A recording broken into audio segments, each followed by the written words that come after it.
Deus abençoe vocês, irmãos. Já se cumprimentaram? Já se falaram? Vizinho da frente, vizinho de trás. Isso. Aquele aperto de mão, né? É uma semana, às vezes, sem ver o irmão, sem falar. É muito bom, irmãos, nós tocarmos esse momento, esse aperto de mão, esse abraço. Deus abençoe a igreja. Muito bom a igreja que se conhece, a igreja que se conecta, né? Ai, coisa linda. Porque lá no céu só vai ser isso, irmãos. Quem já foi, já está já nessa vibe aí, já está só em adoração. Estava meditando essa tarde a respeito do plano de Deus. Como Deus, ele se importou em buscar o ser humano. Nunca foi uma atitude evocada do ser humano de buscar a Deus para a salvação. Sempre Deus procurou o homem, sempre Deus foi atrás das almas perdidas. E eu tenho hoje um tema a respeito do quanto Deus ainda mantém esse desejo, que é em Lucas capítulo 15, a partir do versículo 11. Lucas capítulo 15, a partir do versículo 11, nos fala a respeito da parábola do filho pródigo. Essa parábola tem tudo a ver conosco. Continuou, certo homem tinha 2 filhos. O mais moço deles disse ao pai: Pai, dai-me a parte dos bens que me cabe. E ele lhes repartiu os haveres. Passados não muitos dias, o filho mais moço, juntando tudo que era seu, partiu para uma terra distante, lá dissipou todos os seus bens, vivendo dissolutamente. Depois de ter consumido tudo, sobreveio àquele país uma grande fome, e ele começou a passar necessidade. Então ele foi e se agregou a um dos cidadãos daquela terra, e este o mandou para os seus campos a guardar porcos. Ali desejava ele fartar-se das alfarrobas que os porcos comiam, mas ninguém lhe dava nada. Então, caindo em si, disse: Quantos trabalhadores de meu pai têm pão com fartura, e eu aqui morro de fome. Levantar-me-ei, irei ter com meu pai, e lhe direi: Pai, pequei contra o céu e diante de ti. Já não sou digno de ser chamado teu filho, trata-me como um dos teus trabalhadores. E levantando-se foi para o seu pai. Vinha ele ainda longe, quando seu pai o avistou e, compadecido dele, correndo, o abraçou e beijou. E o filho lhe disse: Pai, pequei contra o céu e diante de ti. Já não sou digno de ser chamado teu filho. O pai, porém, disse aos seus servos: Trazei depressa a melhor roupa, vestiu. Ponde-lhe um anel no dedo e sandálias nos pés. Trazei também e matai um novilho cevado, comamos e regozijamo-nos, porque este meu filho estava morto e reviveu, estava perdido e foi achado. Amém. Pode sentar, irmãos.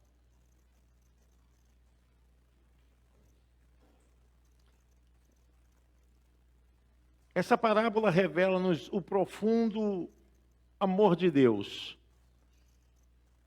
O quanto Deus se preocupa com cada ser humano. E a manifestação e a decisão desse filho pródigo é uma revelação do desejo de cada ser humano na face da terra. Deus colocou no ser humano livre-arbítrio. Esse livre-arbítrio, dentro da consideração humana, ele é exercido de uma forma em que Deus, por causa da limitação humana, por causa do pecado, Deus ainda aguarda o arrependimento e a mudança das pessoas.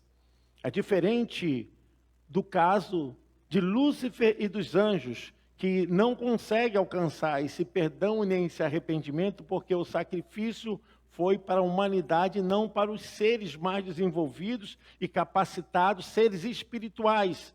Por isso os anjos não têm qualquer participação na salvação, não tem nenhuma oportunidade para eles, porque a salvação é para os humanos, é para todos aqueles que saíram do tronco de Adão. E nesse caso aqui Deus mostra a sua preocupação vendo a limitação humana, a condição de comportamento em que o ser humano sempre acaba se envolvendo. Por causa do pecado, o ser humano sempre está envolvido em atitudes que venham contra a vontade de Deus, mas por não serem capazes de entender o grande plano de Deus, Deus estende pela sua misericórdia e bondade e através do sacrifício do seu Filho, a extensão do seu amor para a salvação de todas as almas humanas, de todos aqueles que se vestiram dessa capacidade humana. E o texto aqui é muito claro quando fala, quando o filho, ele decidiu pedir os bens que lhe pertencia, antes mesmo de que seu pai pudesse estar quase a morrer, porque só teria direito nessa situação. Mas nos deflagra aqui uma ideia de compostura, de atitude, sem qualquer pensamento de consequências. E o pai, é claro, o texto não fala, deve ter insistido muito com seu filho, deve ter mostrado provas bastante relevantes para que ele não saísse de casa, não deixasse o seu lar, não deixasse tudo que tinha. Mas mesmo assim, a visão que esse filho tem é de sair da sua casa, de deixar o seu conforto. E a Bíblia fala que depois de alguns dias esse filho foi em busca do seu afã, do seu desejo, da sua vontade. O pecado sempre vai nos levar para vivermos longe da vontade de Deus, daquilo que Deus tem colocado como uma regra de fé e de atitude moral e espiritual santa. O pecado sempre vai destruir esse bojo da qual a criação se formou, que é espiritual, moral e capacidade de entender a santidade de Deus. O pecado vem destruindo isso. As pessoas sempre querem alguma justificativa para tentar se conciliar entre Deus e o mundo, entre Deus e as coisas do pecado. Não tem qualquer conexão.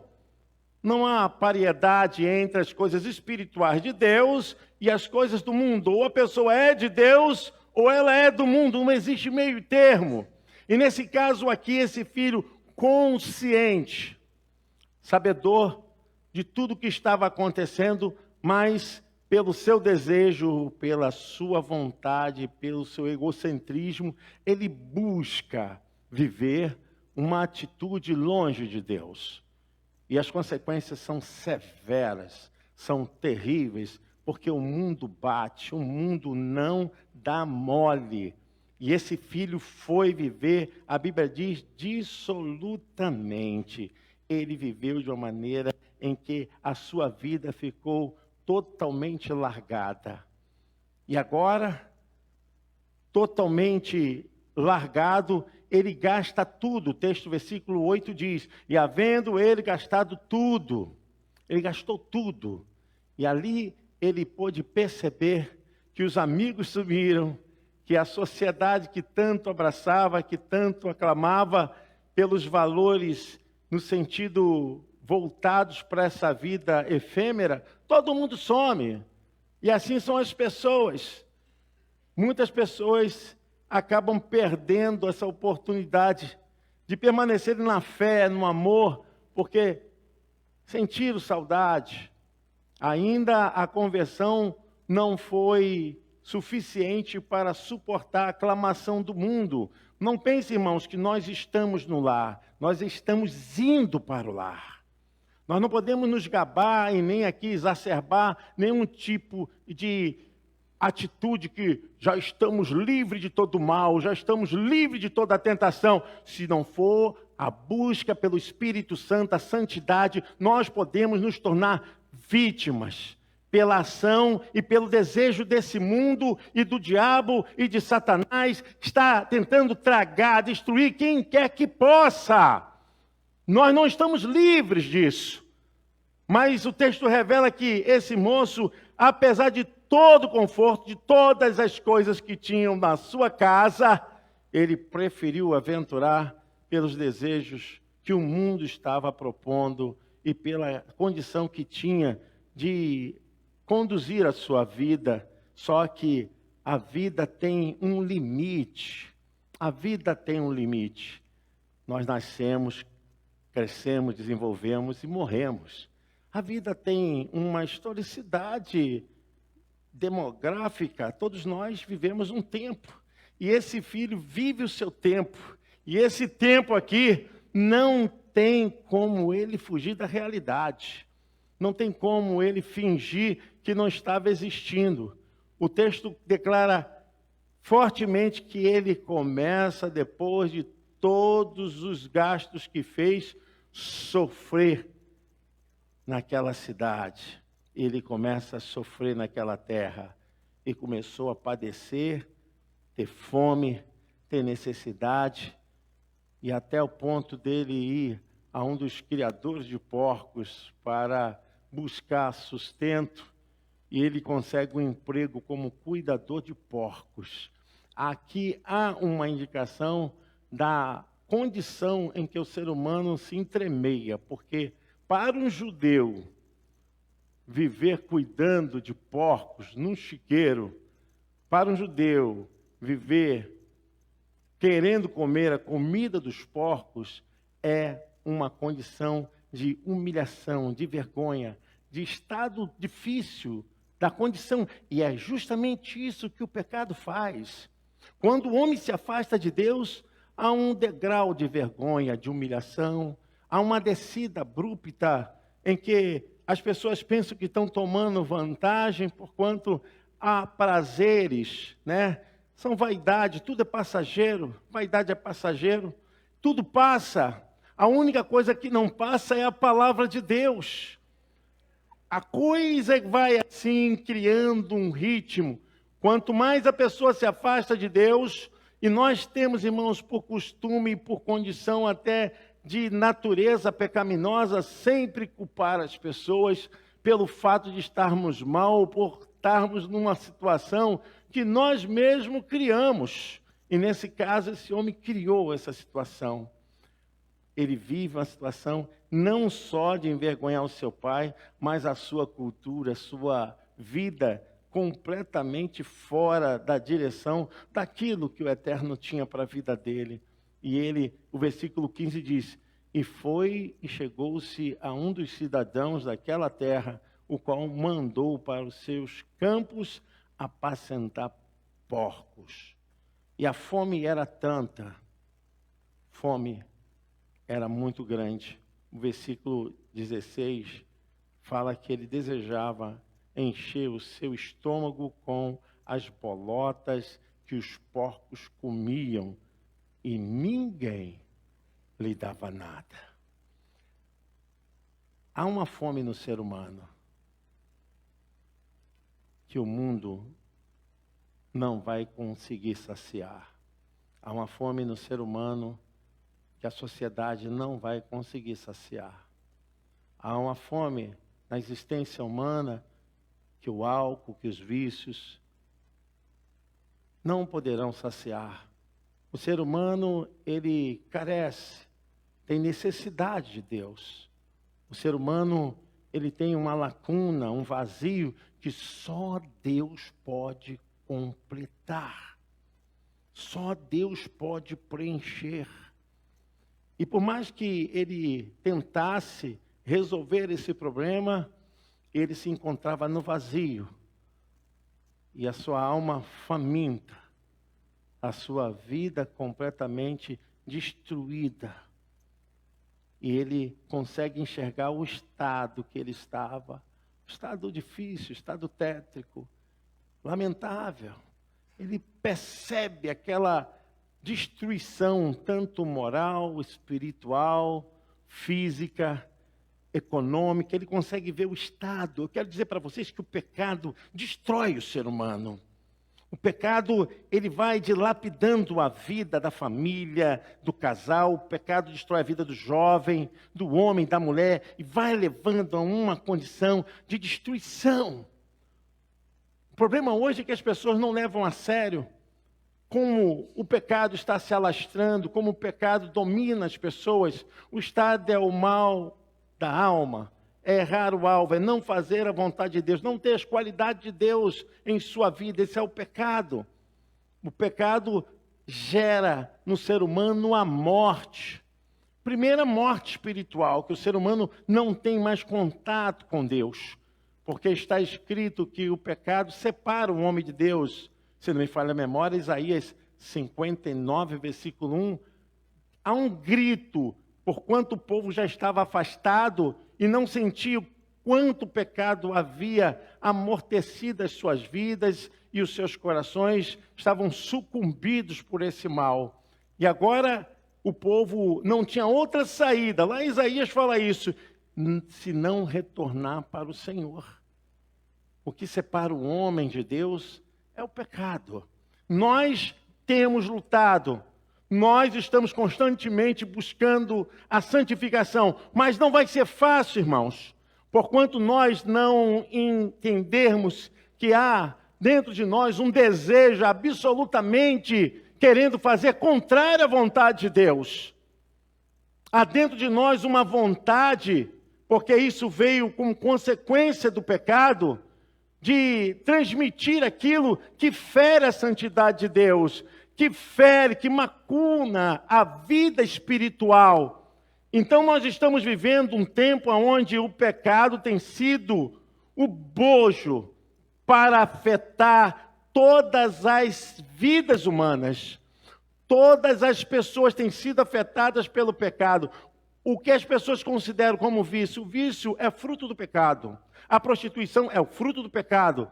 O pecado não é prostituir, isso é o fruto do pecado. Tudo aquilo que sai da vontade de Deus se torna ramificação e frutificação do pecado. A prostituição, a bebedice, o adultério, a fofoca, isso é fruto do pecado. E não adianta, enquanto não conseguirmos em Cristo, porque em Cristo estamos a vencer o mal, mas o mal ainda está dentro de nós, porquanto estamos presos a essa natureza pecaminosa. Eu quero dizer que nós somos pecadores redimidos, mas ainda não estamos com um corpo glorificado. Não temos um corpo que tenha capacidade de banir o pecado, porquanto está no nosso DNA, está no nosso pensamento. E agora esse filho retrata essa humanidade perdida. Esse jovem, somos todos nós, todos filhos de Adão, que um dia deixamos o nosso lar com segurança, debaixo das poderosas mãos de Deus. Fomos então atrevidos, tentando, pela astúcia de Satanás, irmos contra Deus, porque o pecado veio, e veio de forma com que trouxesse a maldição sobre a humanidade. Quando Jesus retrata esse momento do filho pródigo, essa condição em que o filho pródigo está vivendo, essa parábola, Jesus está falando da humanidade perdida. Eu e você, todos nós não estamos aqui porque somos merecedores, pelo contrário, nós merecíamos a morte, porque o salário do pecado é a morte. Mas pela misericórdia e bondade de Deus, por sua graça, nós fomos alcançados. Você pode aplaudir ao Senhor? Aleluia! Me preocupo muito com esse evangelho onde se propaga muitos sinais, muitas situações que não converge a verdade ao conhecimento de Cristo. Ao contrário, leva o ser humano a uma vida de vaidade, de atitude que não coaduna com a palavra de Deus. Nem todos aqui vão ficar ricos, irmãos, mas todos aqui já são ricos pela misericórdia, a graça de Deus. Você pode aplaudir ao Senhor? Por que nós chegamos à igreja? Vimos a igreja porque aqui o Senhor fala aos nossos corações. Vimos a igreja porque aqui que nós somos santificados através dos louvores, através da oração, através dos ensinos, através da palavra. Nós somos aqui levados a um sentimento de comunhão quando abraçamos um irmão. Quando damos as mãos, vivemos como igreja, porque nós não estamos no lar. A igreja não é o lar. A catedral não é o lar. Por mais portentosa, grandiosa que seja o prédio, a instituição, não era o lar eterno. Nós estamos indo para o lar. Mas precisamos manter a nossa fé, a nossa santidade, porque o mundo vai bater, como bateu no filho pródigo, o mundo vai bater, vai se achegar, vai tentar criar quadros de ilusão, de fantasias. Quantas coisas os homens, as mulheres se perdem por causa de um momento, de um prazer, porque é assim que ele vem, o inimigo vem ofertar, vem oferecer, e vidas estão sendo destruídas, famílias destruídas por causa de um momento, de um prazer. O pecado, se não tiver a força do Espírito Santo pelo sacrifício de Jesus, ele domina o ser humano. Porque o nosso desejo é fazer justamente aquilo que Deus não quer. Nosso desejo é justamente não estarmos fazendo a vontade de Deus. O que faço é o que não quero, e o que quero é o que não faço, diz o apóstolo Paulo. Isso antes dele se converter. Romanos capítulo 7, no capítulo 8, ele diz: graças a Deus em Cristo que me dá a vitória. Nenhuma condenação há para aquele que está em Cristo Jesus. Amém? Você pode aplaudir o Senhor? Nenhuma condenação há. O pecado sempre vai ter ocasião de consciência. As pessoas nunca vão pecar porque não sabem. Elas vão pecar porque sabem. Não existe isso. Aonde não há lei, não há pecado, mas aonde há conhecimento, há pecado. Eu quero dizer que quando chegou o momento em que esse filho pródigo, que representa a todos nós, ele viu o seu estado difícil. E algo importante acontece na salvação. A salvação, ela é dada a todos os seres humanos, mas ela é um exercício da vontade livre de qualquer ser humano, o livre-arbítrio. O ser humano tem escolha, prazeres. A nossa vida é cheia de escolhas. Nós decidimos o que queremos, o que não queremos. E isso desde que quando nós saímos do ventre das nossas mães e tivemos consciência. Depois que a criança passa a ter consciência, ela peca. O estado de inocência tem um período em que a criança não tem capacidade de saber o que é o certo e errado. Depois que ela sabe o que é o certo e errado, ela está pecando também. Por isso nós devemos ensinar aos nossos filhos o caminho que deve andar, mesmo quando crescer, não se desviará dele. É bíblico isso. A palavra de Deus não pode estar afastada de nós. A palavra de Deus nunca pode estar fora das nossas mentes. Devemos praticar, devemos ler, devemos estudar a palavra de Deus, porque se não for a palavra de Deus, irmãos, o mundo vai nos tragar. Os conceitos errados, as ações contrárias vão nos levar, porque nós temos um núcleo dentro de nós que ainda está, por graça e misericórdia, sendo conduzido pela força do Espírito Santo. Mais um fragmento, uma ruptura, esse núcleo cresce. É o desejo pecaminoso humano que está dentro de nós. Nós somos salvos pela graça. Efésios capítulo 2, versículo 8. É pela graça de Deus, é pela vontade de Deus, é pela bondade de Deus. porque há em nós uma força terrível, porque pela graça sois salvos mediante a fé. E isto não vem de vós, é o quê? Dom de Deus. Enquanto o ser humano não entender que ele precisa buscar a Deus, a salvação está perto, mas precisa da decisão do ser humano. Esse filho pródigo teve um momento de reflexão. O versículo 18 diz: levantar-me-ei e irei ter com meu pai, e dir-lhe-ei: Pai, pequei contra o céu e perante ti. Essa lucidez, esse lampejo de consciência, de entendimento, eu não posso permanecer no pecado. Eu não posso permanecer nessa horda maldita, nessa fúria de Satanás. Eu preciso voltar. Eu preciso buscar o meu Pai. Levantar-me-ei e irei ter com meu Pai.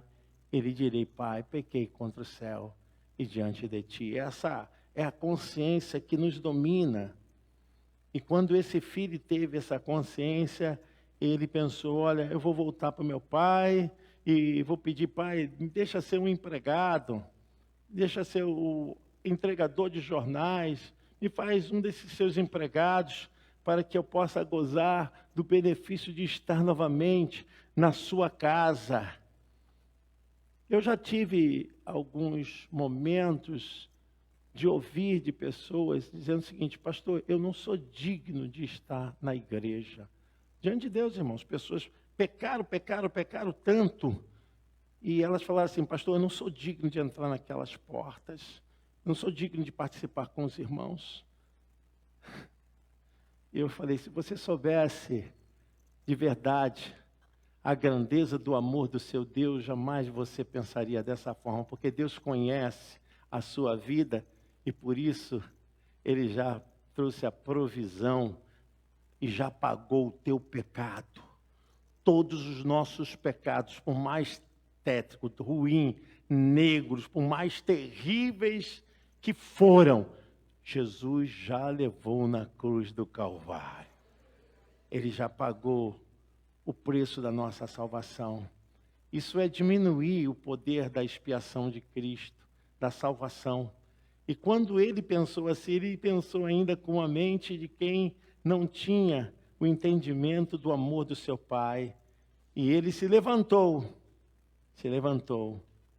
E a Bíblia diz que, versículo 20, levantando-se foi para o seu pai, quando ainda estava longe, viu o seu pai e moveu-se de íntima compaixão. O pai se comoveu e, correndo, lançou-lhe ao pescoço e beijou.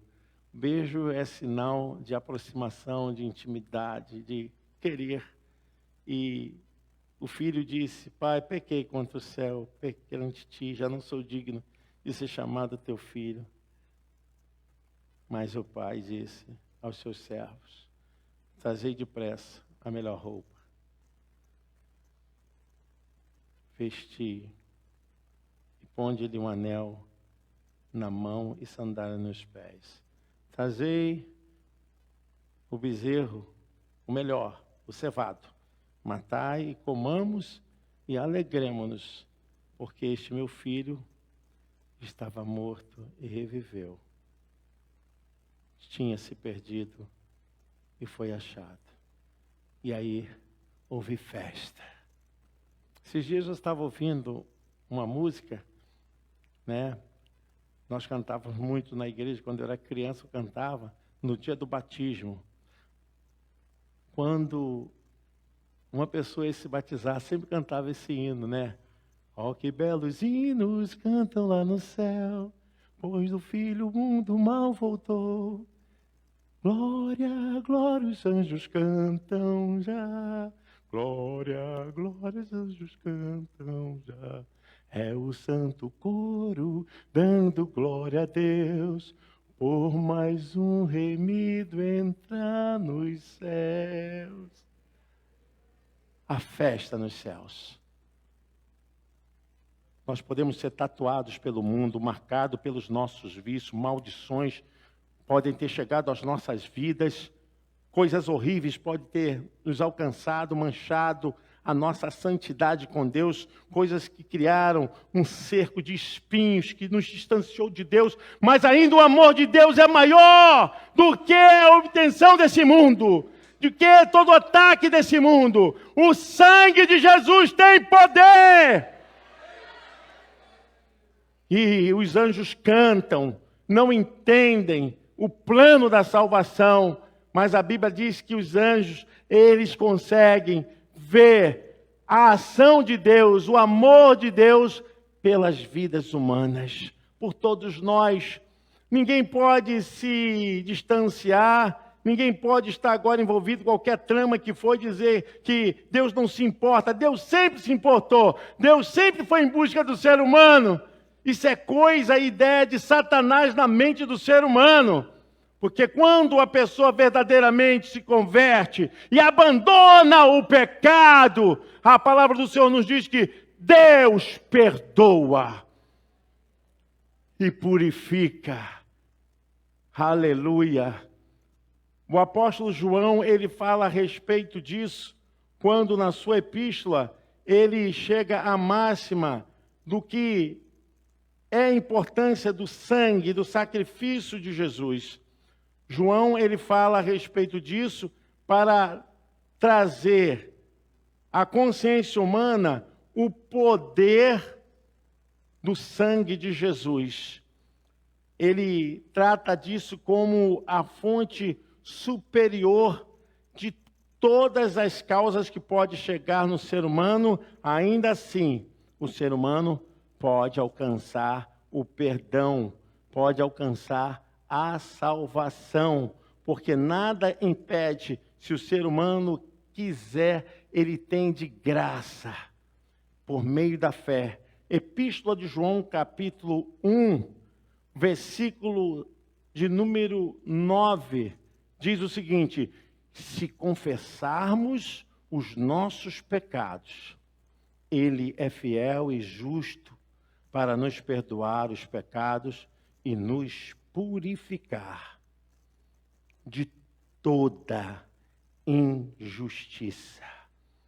A confissão tem um poder e a função muito poderosa de nos libertar para desfrutarmos da graça de Cristo, para sermos levados agora a uma consciência iluminada e alcançarmos, através da nossa confissão de pecados, a verdadeira salvação.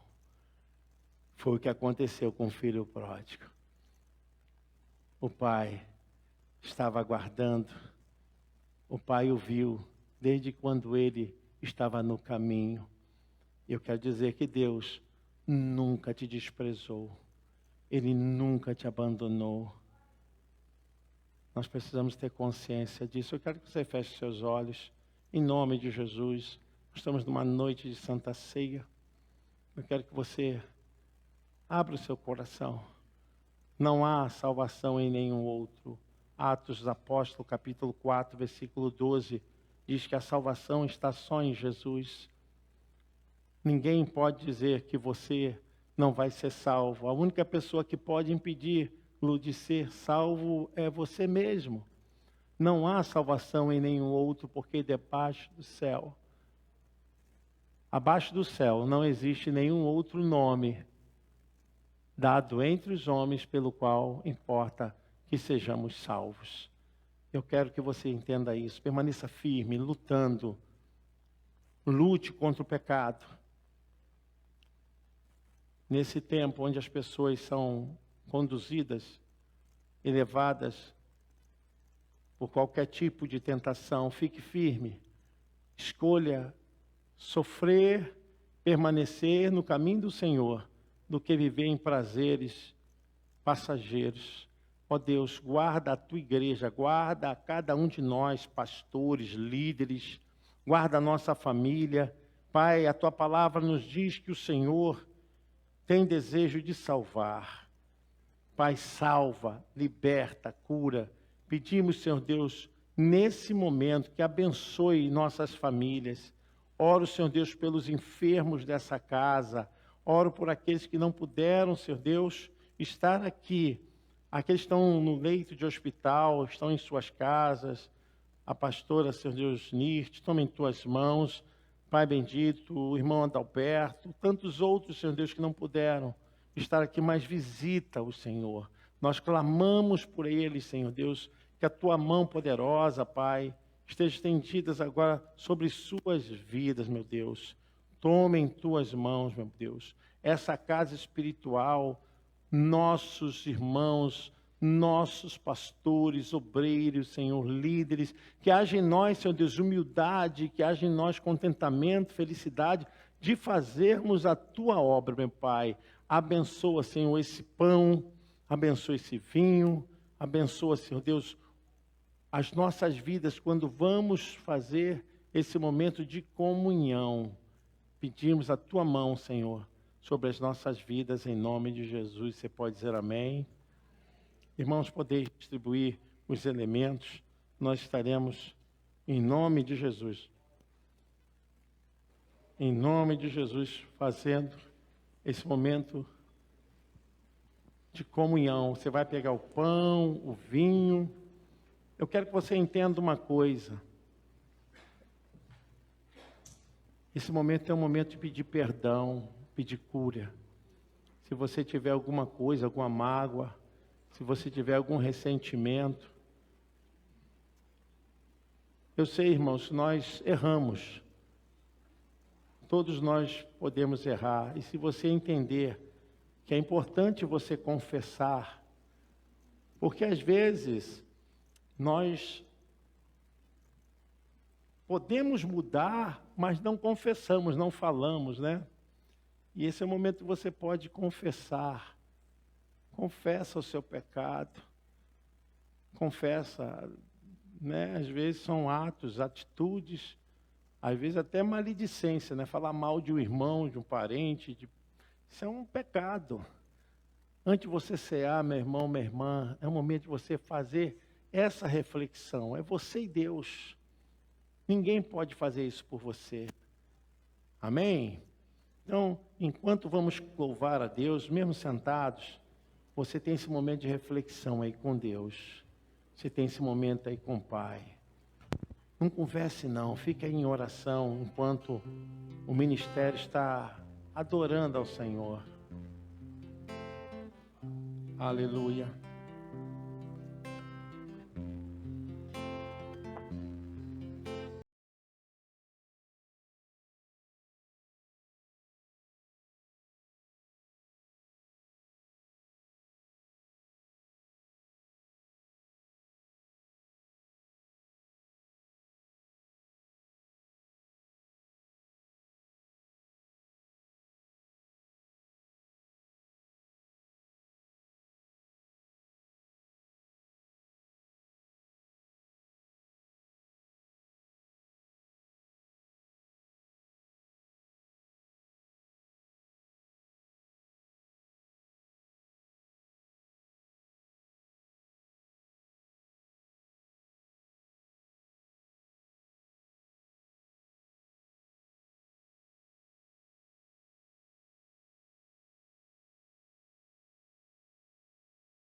ali foi ferido e foi levado até a cruz.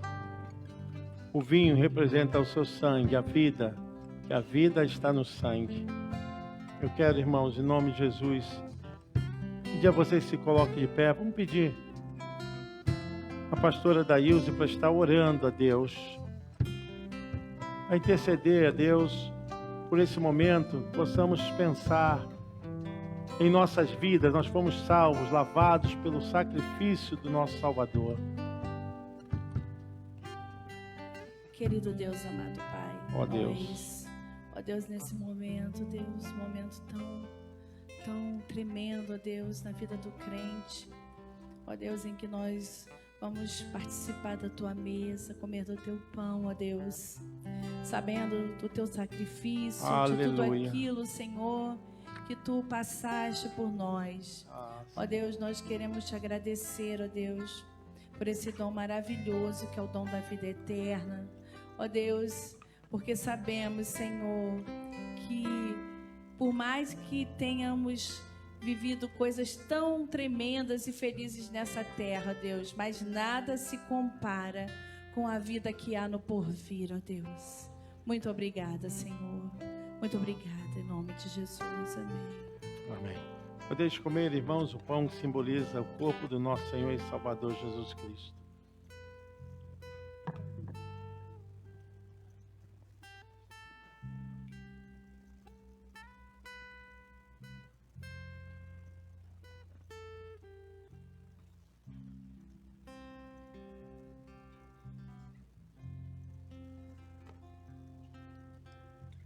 A palavra do Senhor diz que sem derramamento de sangue não há salvação. A salvação só poderia ser alcançada por outra vida. Até que o sangue do inocente Filho de Deus foi derramado por nós para a purificação de todo o pecado. Não só o pecado nesse tempo, mas desde Adão até aqueles que vão nascer. Por isso que o seu sacrifício é um sacrifício eterno. Nós vamos orar, irmãos. Pede aqui, pastor Humberto, senta. Ele vai estar orando pelo sangue que nos deu essa vitória, o sangue de Jesus Cristo. Senhor, nosso Deus, nós glorificamos o Teu nome, Senhor. Mais um momento que Tu nos dá neste lugar, para junto participar, Pai, do pão e do vinho. É verdade. Ó Deus, nós somos gratos a Ti, Senhor, pela nossas vitórias, pelo aquilo que Tu tem feito sobre as nossas vidas. E Te pedimos neste momento, Senhor, se há alguma coisa ao contrário na vida das pessoas, que nessa noite ela possa refletir e saber que existe um Deus que peleja pela sua vida. Um Deus que está sobre ti, um Deus que cuida do seu lar, cuida da sua vida, cuida da tua família. Esse é o Deus poderoso. Senhor, venha nos abençoar neste momento em qual nós vamos participar do vinho que representa o teu sangue. Em nome de Jesus, nós te louvamos e te agradecemos, hoje e para sempre. Amém. Amém. Que a vitória é nossa, a vitória da igreja, a vitória da nossa família. Podeis beber, irmãos, o vinho que simboliza o sangue do nosso Salvador.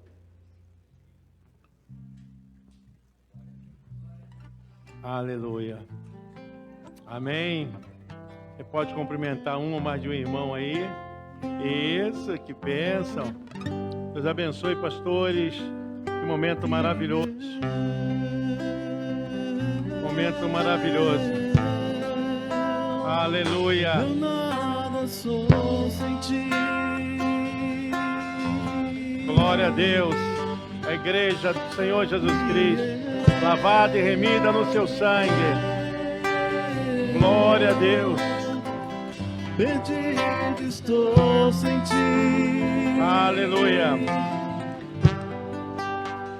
Aleluia. Nós louvamos a Deus por esse momento. Pedimos ao Espírito Santo que mantenha essa chama, esse amor, que possamos ser uma igreja unida, jamais nos desviarmos do caminho do Deus eterno, que possamos socorrer uns aos outros em oração, com amor, com conselho. Deus abençoe, irmãos. Antes de nós encerrarmos esse culto, eu quero agradecer a presença do Daniel. Onde está o Daniel? Olha o sinal com a mão aí, Daniel. Está ali o Daniel. Deus abençoe, Daniel. Já tem nome de profeta, né? E Vanice. Vanice está onde? Quem é a Vanice? Está ali. Deus abençoe, Vanice. Seja bem-vinda, tá, amada? Vamos dizer a esses irmãos, sejam bem-vindos em nome de Jesus e voltem sempre, porque Jesus ama vocês e nós também. Deus abençoe, muito obrigado, porque até aqui nos ajudou o Senhor, por isso estamos alegres. Até aqui nos ajudou o Senhor, por isso estamos alegres. Se Deus é por nós, quem será contra nós? Posso todas as coisas naquele que me fortalece. E operando Deus, quem impedirá, Xandão? E a vitória é nossa pelo sangue de Jesus. A vitória é nossa pelo sangue de Jesus. Eu e a minha casa servimos ao Senhor. Eu irei adiante de ti. Endireitarei os caminhos tortuosos. Quebrarei as portas de bronze. Despedaçarei os ferrolhos de ferro. Dar-te-ei os tesouros escondidos e as riquezas encobertas, para que saibas que eu sou o Senhor, o Deus de Israel, que te chama pelo teu nome e sobrenome. Glória a Deus.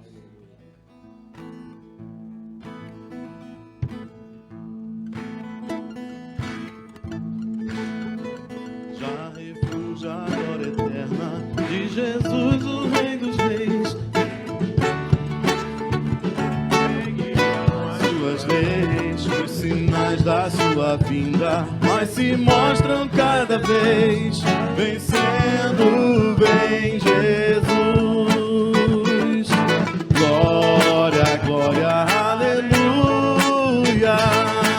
Glória, glória, aleluia. Glória, glória, aleluia.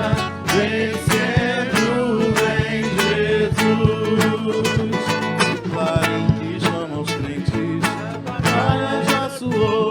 Cristo à frente do seu povo, multidão já conquistou. O inimigo em retirada, seu furor patenteou.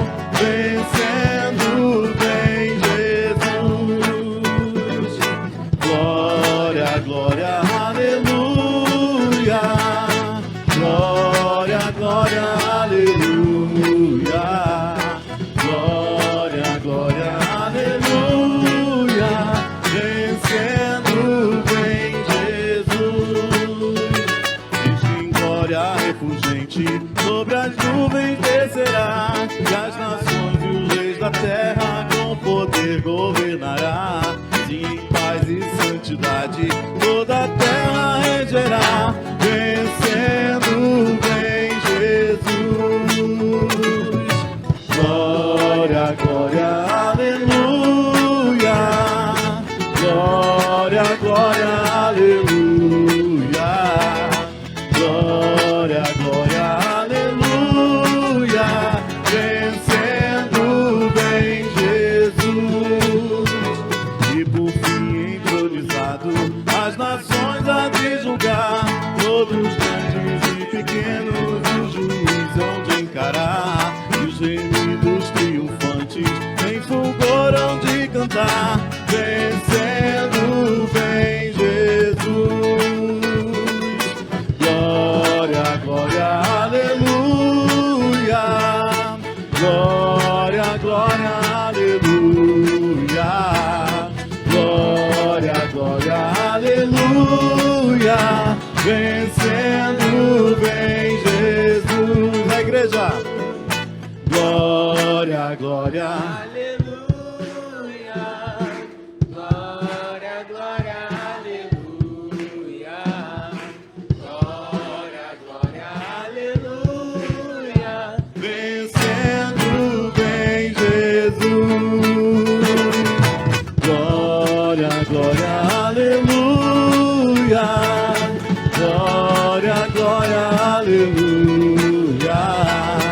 Glória, glória, aleluia.